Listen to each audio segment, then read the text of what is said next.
All right, guys. So welcome to What Would You Do If Capital Wasn't a Limitation? I'm Dr. Jairo Borja. This is like my third, webinar. I guess it's three or four times. The only other time I'll do this webinar, I guess for this year, will be next Tuesday at 7 p.m. Right. So hopefully we'll have more folks trickle in, and we will begin. Right. So I'm going to share my screen. Um, and we are going to take a deep dive. I'm going to make Maricel a co-host in case other folks kind of come on, right? Awesome. All right, I'm going to share my presentation. Hopefully, we'll have a great experience, and I hope to see you again. All right, so I'm going to start from the beginning, not waste any time. So thank you for being here this afternoon, this lunch hour of What Would You Do If Capital Wasn't a Limitation, right? So I'm going to help you today or teach you today how to raise smarter, close faster, and scale without burnout, right? And for those who don't know, I'm Dr. Jairo Borja, right? So a little bit about me. I have my I'm a part owner in a 52 unit in Southern Pines, North Carolina. I've invested in a 48 unit in Hickory, North Carolina. I have invested in a 353 unit portfolio deal in Cincinnati, and of course invested in a 120 key in Lake Charles, Louisiana. Right, so all that in about 18 months. Pretty cool, huh? I come from the world of financial services and higher ed with over 22 years plus of experience. I'm the founder of Elevation 90 Day Mastery. It's a program to teach folks how to raise capital for deals. I have my own podcast, two-time best-selling author. I oversee programming for the Hispanic Chamber. I have my DBA in marketing from Walden. My mentors are Amy Majuri, Sean McNichols in the beginning, and most recently Mike Ely, Mika Woody, um, on the real estate side, right? And I'm a fun fact, I'm a big pro wrestling fan in the back, right? So thank you for being here today. And my goals is to own 1,000 units. I'm about halfway there in the next year and a half, continuing to build my coaching business. Um, Probably get into the notes business, be the bank, write a third book with my daughter, and take my podcast to the next level. And then lastly, own a hotel, right? So those are some of my goals in the next 12 to 18 months, right? So before I even get into, you know, capital limitation and what is syndication, just wanted to get from Julie to Marisol, like what are some of your goals within the next year or so? Let's see what you guys come up with. You just type it in the chat. You don't have to unmute yourselves. Just type it in the chat.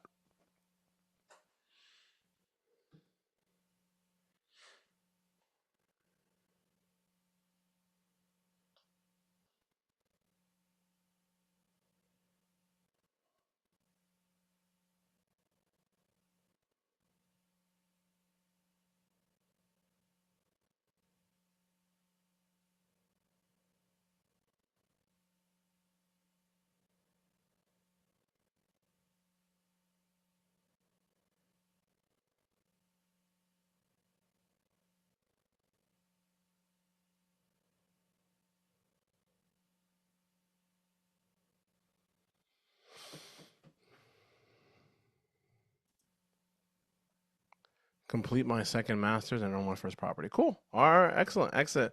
That's an awesome goal. Awesome goal. I like it. I could definitely dig that, Damaris, for sure. I love that. Good. Good, good, good, good. Excellent. Excellent. All right. Um, Hopefully Julie is able to respond.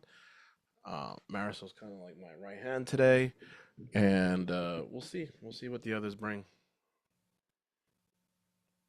All right. Let's continue, right? So how did I do it, right? How did I get into all this, right? So I come from the world of syndication, right? So, this is my mentor's Mike slides, right? The next two or three.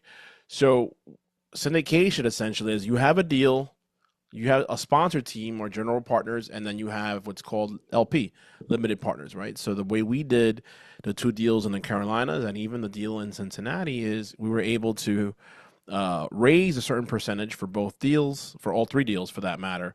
And in addition to that, we also use a bridge loan of some kind. And then what we're doing is we're stabilizing the apartments, we're gradually increasing rents, And on the refi, we're going to pay everyone back their principal, some of their interest, and then they'll get quarterly distributions throughout the next 3 years. And on the sale, by the end of year five, essentially, we will the investor will 2x their money, right? So that's how we're doing it. We're in the middle of stabilizing the apartment buildings for the two deals I mentioned in Southern Pines and Hickory, and we just acquired the Cincinnati deal, so there's still a lot of a lot of work in the beginning to kind of do that, right? So that is essentially what a syndication is, right? So why syndication? Why did we go this route? So you could own an apartment building, everyone here, or even whoever has sat on this webinar before, or even a hotel completely passively, right? You don't have to deal with tenants, drama, or hassles. You're able to leverage on the sponsor's experience, right? And their team also have the opportunity to get all the benefits of real estate without doing any of the work, right? You're able to buy a bigger deal, which results um, in bigger economies of scale, which equals bigger profits, right? So of course, as the mayor has mentioned, wants to own her first property, right? But if we wanted to do it together, the four of us or five of us, whatever the number is, we're able to um, do that together, right? Right, because we have more buying power, right? Because now we have 4 or 5 people, and we're able to uh, purchase a bigger deal, right? So I'm going to ask you guys a question, right? So have you guys ever lost a deal not because of the numbers, but because you couldn't raise the capital or find the money in time, right? I'm sort of helping someone now, and I paired him with the right lenders, but it may take longer than expected. He'll get his money, but he didn't plan the whole thing thoroughly, and now he's kind of like racing for the 150K, right? For his money, right? So have you, Damaris or Julie or Marisol, have you ever lost a deal not because of the numbers, but because you couldn't raise the capital or find the money on time, right? It's happened to me. Let's see. Yes. Okay. Good. Good. Thank you, Damaris. Awesome. Awesome. Awesome. Awesome. Yep. Yep. And it's happened to me, right? So I'll explain, really briefly you know, I would say in 2016, right in 2016, I was going to purchase a multifamily in Allentown, and the bank had pre-approved me for like 100 grand. I was gonna get a multifamily, but for some reason the bank kind of moved away from that, and I was stuck trying to find a lender, right? Um, but if I knew now what I knew then, I probably would have raised the money and I probably would have got the multifamily, right? Um, so yeah, it happened to me in Allentown in 2016. But more about my career that to come, right? So you might be thinking, do you need a better pitch? You also might be thinking, is it my network? Am I missing something? Right? It could be. You could be right. Could be not right. Right? So you may need to tweak your pitch. It could be your network. You could be missing something, or you might be thinking that. Right? Oh, she just gave me a thumbs up. I can't see. Oh, sorry. What happened, Maris? Oh, poll feature. Yes, yes, yes, yes. Thank you. So here's the truth, right? So no one teaches you how to actually raise capital, right? No one actually teaches you how to do that, right?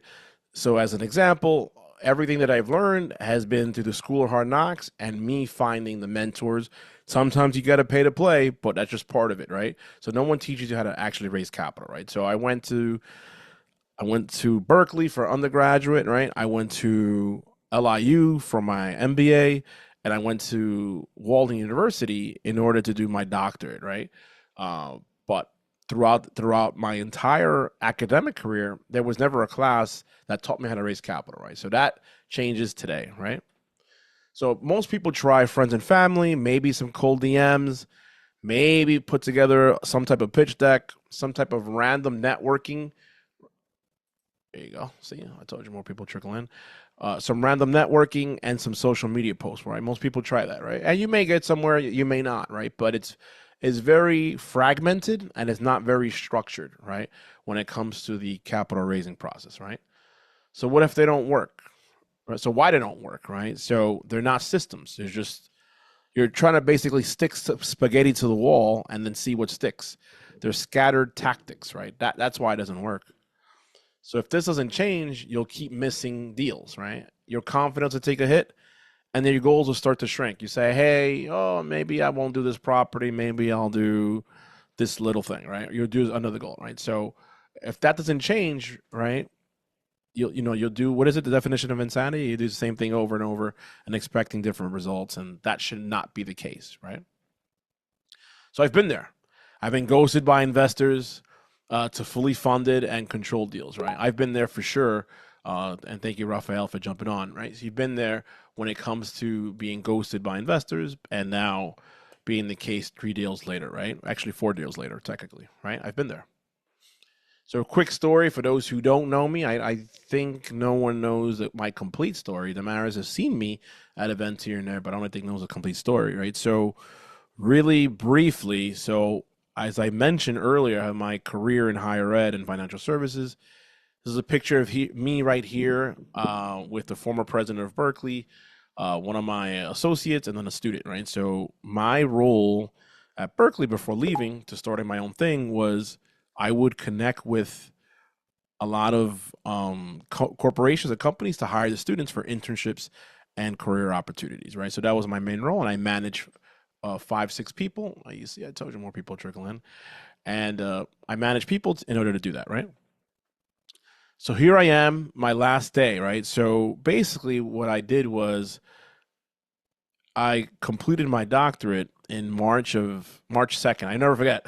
March 2nd, they said, congratulations, you're a doctor, right? So March 2nd, I completed it and my doctorate, and then I graduated in the summer, meaning I walked, had the ceremony, right? So, and in May, this is the picture of May 8th or 9th. I can't remember the day, but May 8th of 2019.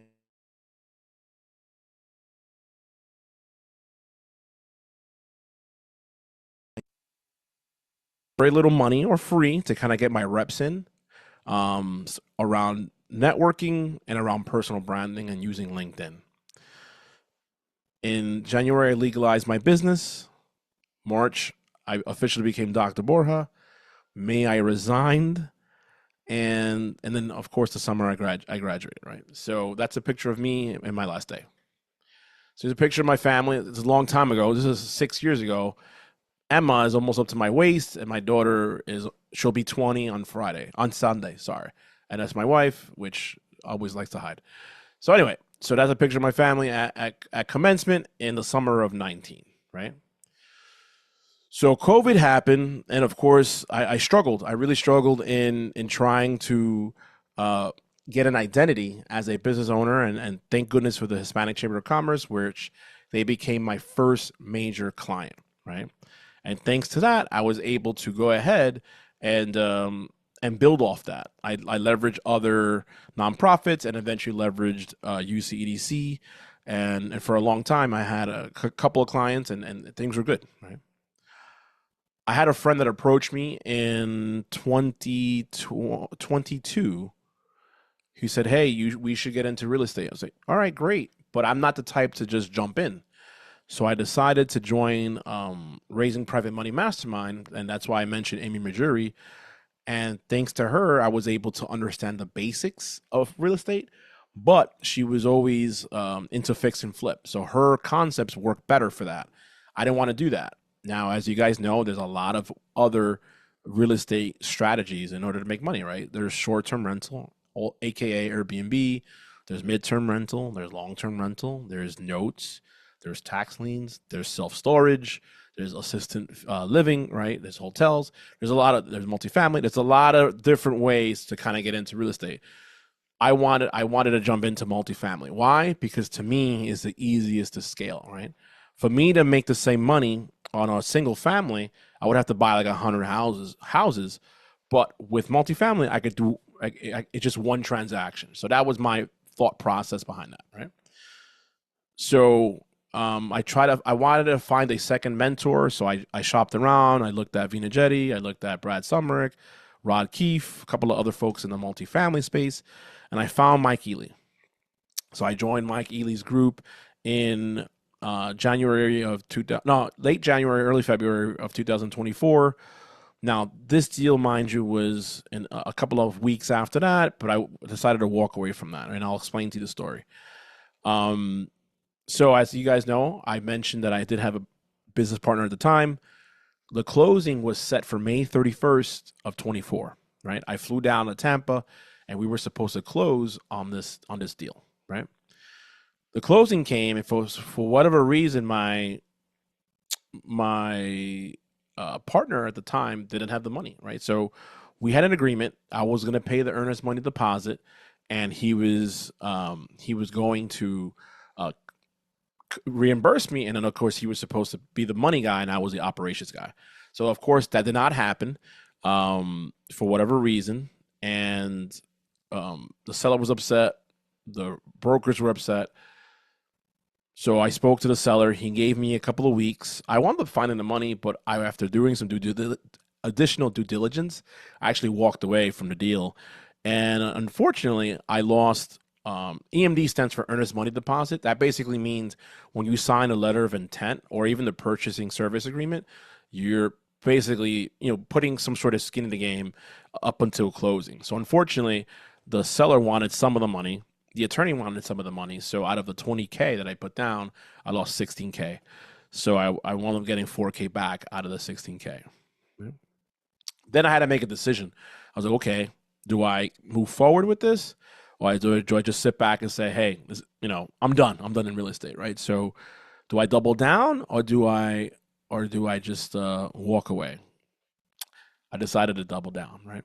And thanks to doubling down, I just a couple of months after that whole incident, I was able to help raise for a deal in Southern Pines in North Carolina. It's a 52 unit, and we were able to close that in September of 2024. And here's a picture of here with me and my mentor Mike Ely. We shot some videos a couple of weeks after the closing, right? So goes to show you that I lost EMD, lost a friend, lost a business partner.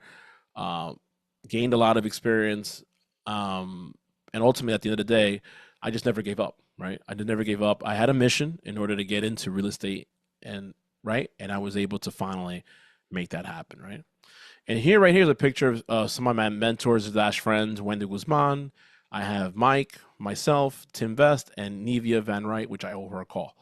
Right? So that's us doing some filming a couple of weeks after the closing. Right? So that's the moral of the story, right? So basically, that's me from W-2 to being a graduate with my doctorate to figuring it out, right? And still kind of sort of figuring it out, but now I'm in a better spot. And then in real estate, being able to fail, right? What is it? Hire slow, fail fast, right? Hire slow, fire fast, right? And then being able to make that adjustment, right? So that is the moral of the story there, right?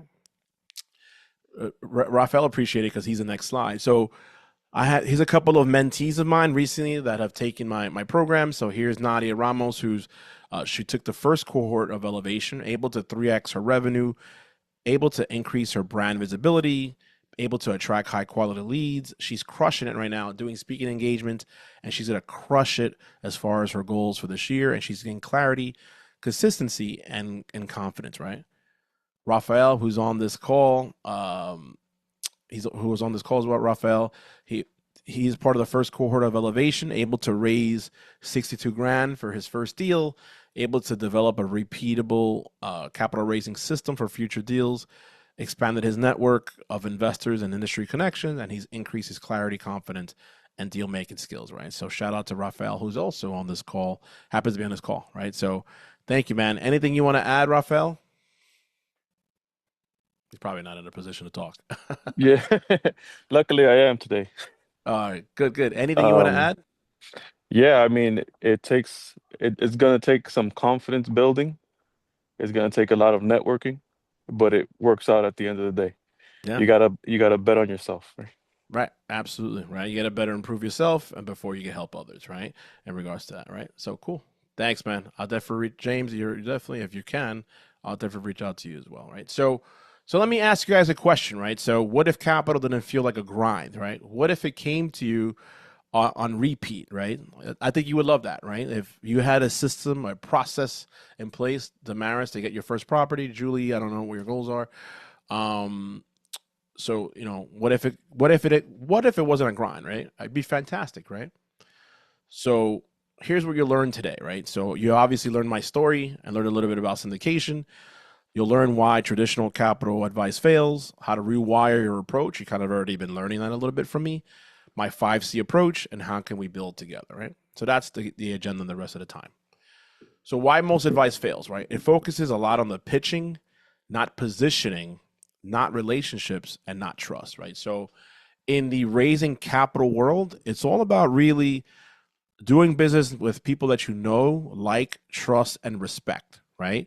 So I wouldn't just wire, 50K to Damaris or James, right? Just to wire it, right? I need to get to know them better. I need to know their systems, their processes. I need to know all the folks that have gone through the process. And then based off that, then I would say, okay, you know what? I'll risk 25K or 50K and I would invest in your deal, right? So you also have to do some due diligence and vetting as well, right? So under putting yourself in the mind of the investor, it's all about the relationships, right? And that's part of what I teach, right? I teach about the importance of building that rapport, right? When you're at an event like this, being able to exchange contact information with folks in the room, right? When you're at an event with more people, being able to do the follow up. These are all business cards from events that I've been at, and I have a lot more that I reached out to recently, right? So a couple of broken beliefs, right? So number one, I need rich friends or a big following. That is false. You don't need rich friends. I mean, it'll help, but you don't need rich friends. You just need a system. You don't need status necessarily, right? That's broken belief number one, right? Number two, if I pitch harder, I'll raise faster. Not because you pitch harder, you're going to raise more.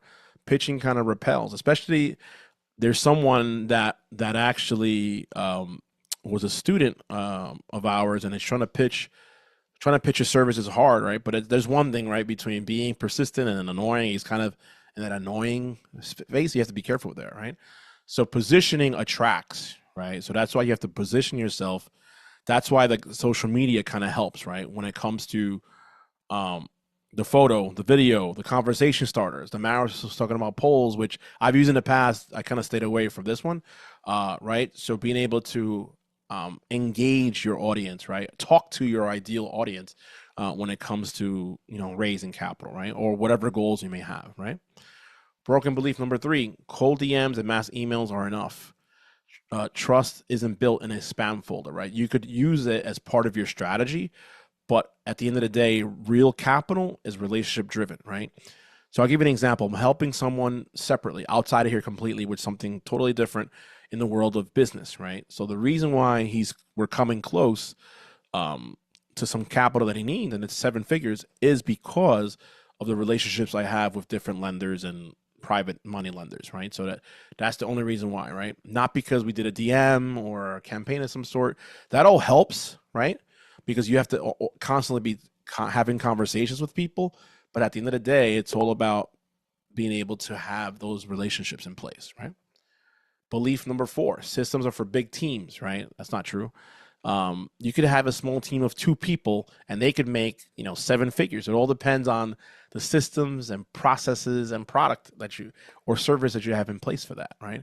I learned recently this person has a very little shop, right? Just a couple of cleaners, and she won a seven figure bid for washing windows, right? So it's crazy. Think about that, and it's why, because she learned through me, and others, right? The systems and processes in place in order for you to get that done, right? And the fifth belief: networking is showing up everywhere. That is incorrect, right? You have to be always where capital already flows, right? So being able to go to private lender conferences where you have other venture capitalists, private equity, angel investors that's where you need to be, right? I'll give you an example. Friday, as you guys saw on LinkedIn, I'm part of Angeles Investors. I'm an accredited member investor or whatever, or member of the organization. So just casually, I was talking to someone and say, hey, you know what? I know you do real estate. I can't do this specific deal now, but keep me in mind. I'll definitely want to put in 25, 50K. Boom. That was all based off relationships and off me being consistent and showing up, right? And showing up to the right rooms, right? So that's what the summit I'm having next week kind of talks about. I'm actually going to be talking about that in regards to showing up and being in the right rooms, right? So what you actually need to build credibility, right? Or leverage credibility from others, right? It could be me, right? Have a clear investor story, right? Kind of I gave you my story from A to Z, relationship strategy, and repeatable capital systems in order for you to get that access to capital, right? So I want to get into the 5C capital confidence framework, right? So this is just very high level here. During my summit next week, I'm going to take a deeper dive. I'm actually going to spend like an hour on it next week, right? So the first C is connect, right? Sorry, I need to take a drink of water.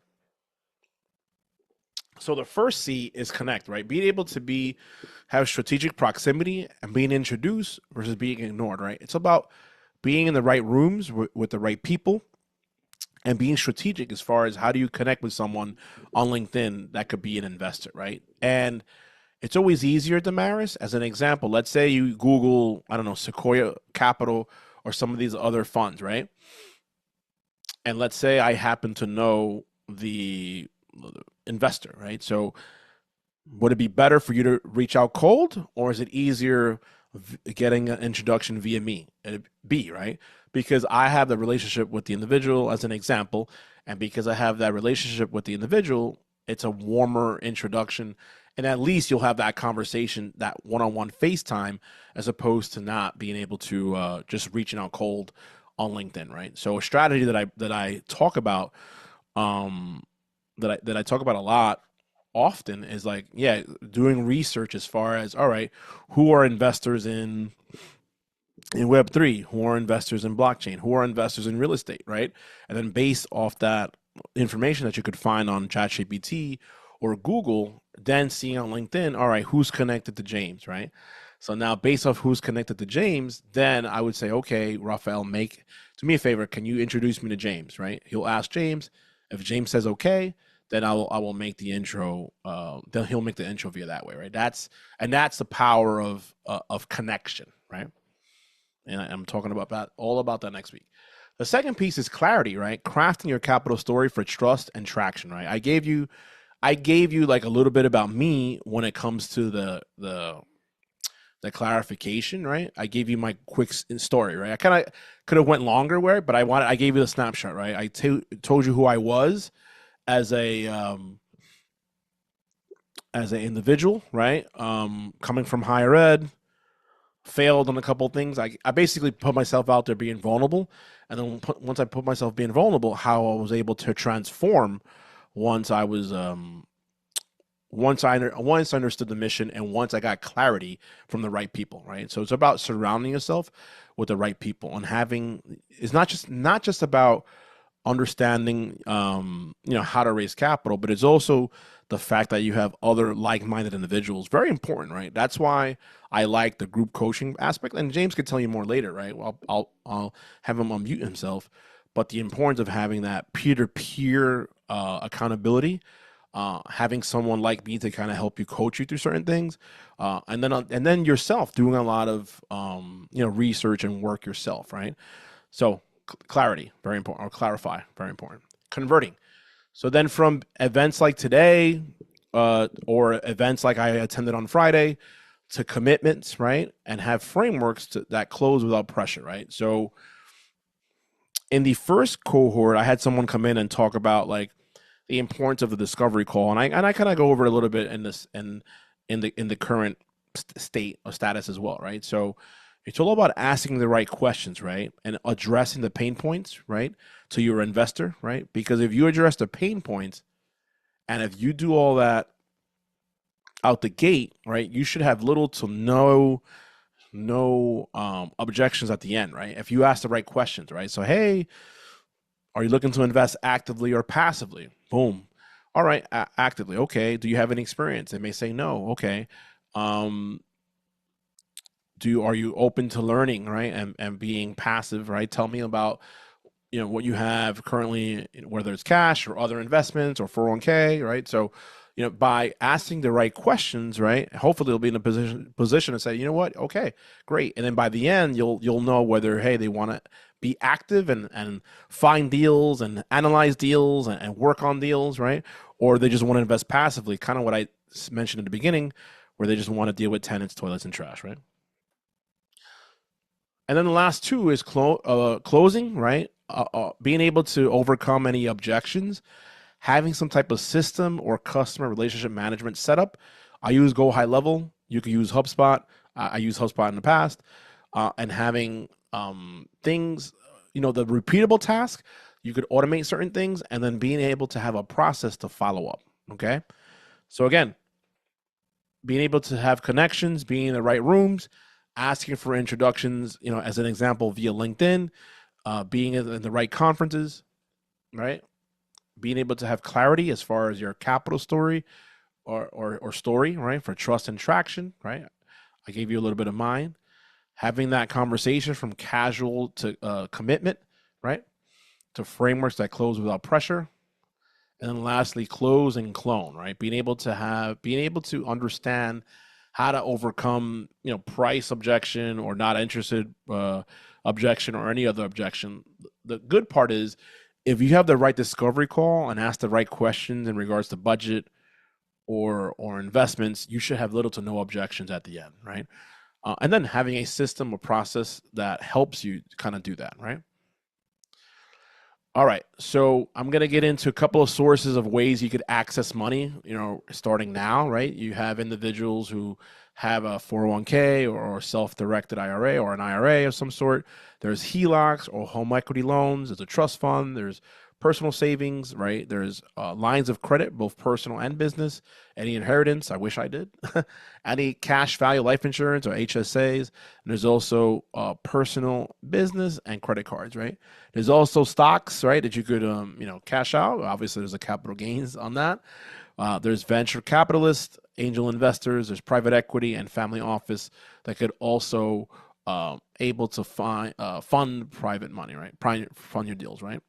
I did have a slide on the difference between a VC and an angel investor. I'm not going to go over every single slide here, but what I can tell you is that an angel investor is more individuals looking to invest their own personal capital versus a VC, which is more established. And actually, according to a gentleman that was on my webinar the other day, he's telling me that a lot of angel investors are being more thorough or investigative when it comes to money that they invest in their deals, right?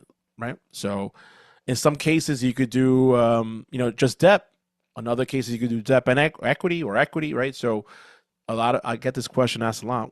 What's the difference between the two? And that this is it, right? And I could share this slide with you. That's fine, right? So, James, before I get into the last portion of my thing, James, can you unmute yourself if you can?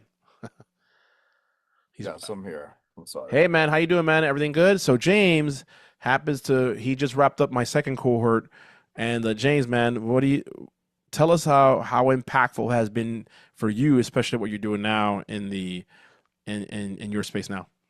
Oh man. I don't want to, sound like I'm shilling here, Of but course. I mean the elevation program that you built, Dr. B, is truly incredible.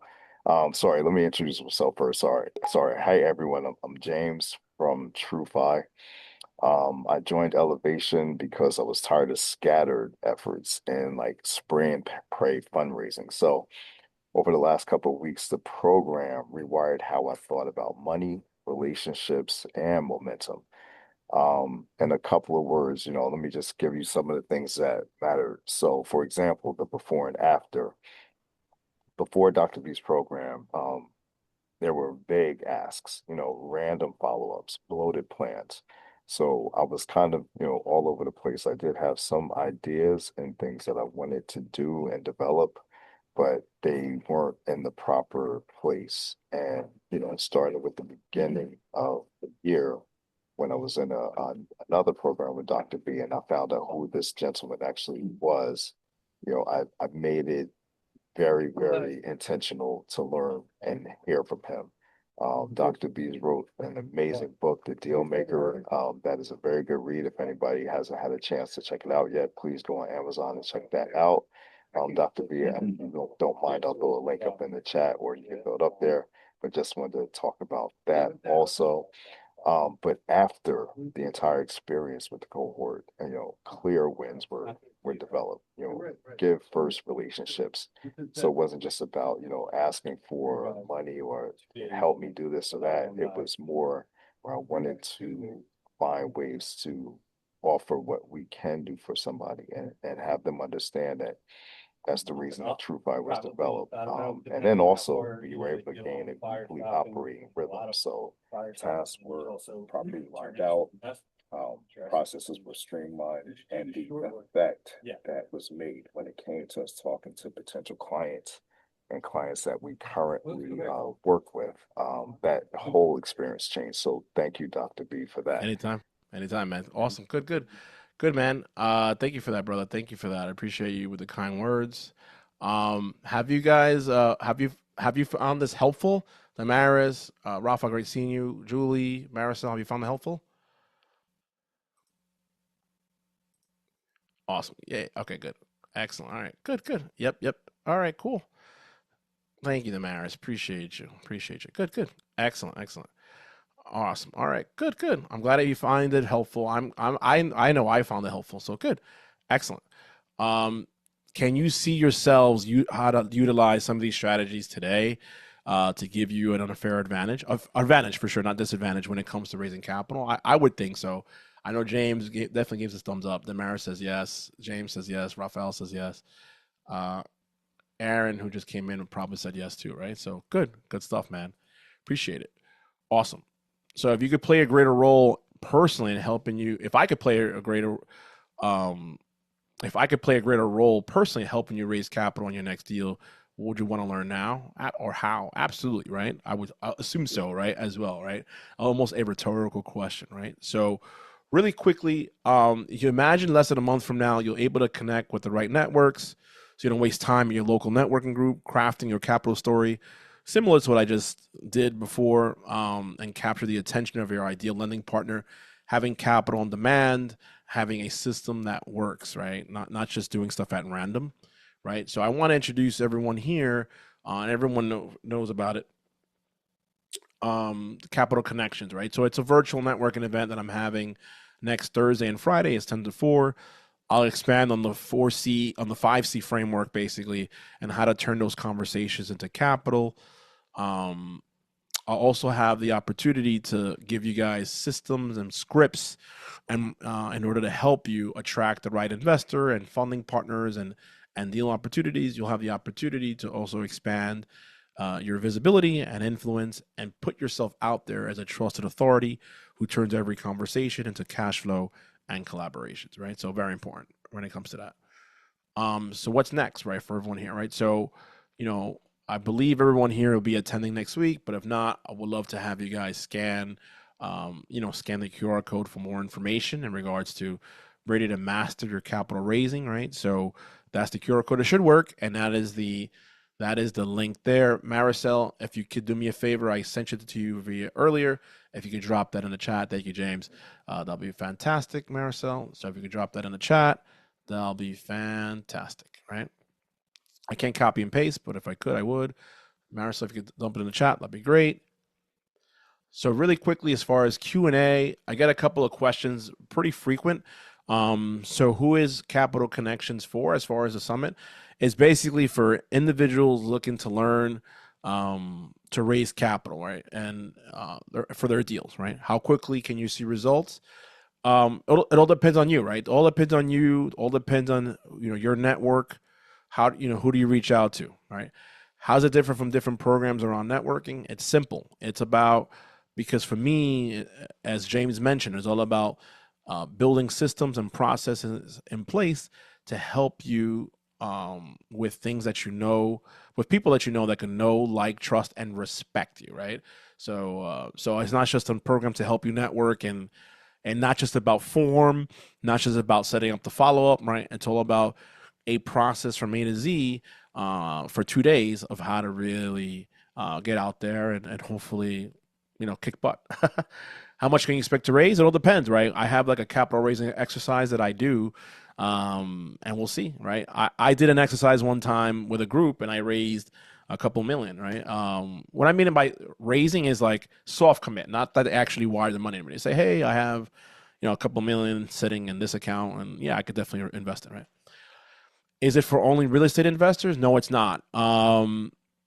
My background or how my street credit is in real estate investing, but the concepts that I'm going to give for those 2 days are going to be for it could be real estate or business or any business for that matter, right? So, uh, oh, thank you, James. James dropped the deal maker book stuff in the chat, and Marisol, thank you for that.